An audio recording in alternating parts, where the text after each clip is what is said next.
Today we will prepare the vegan mayonnaise together. Don't believe it? Stay here with me and let's prepare it together. You will need the ingredients: 200 ml of corn oil, 100 ml of soya milk. I prefer this one without sugar, and a pinch of salt, a pinch of turmeric, and a spoonful of lemon juice. It's really simple.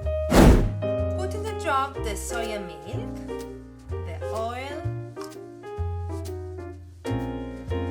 and blend with a blender from bottom to top.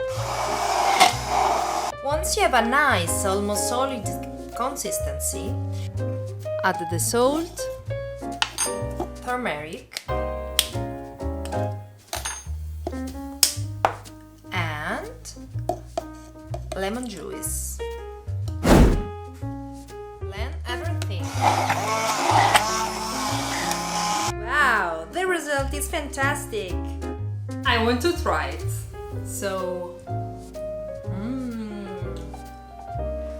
the consistency is perfect and the taste is really amazing.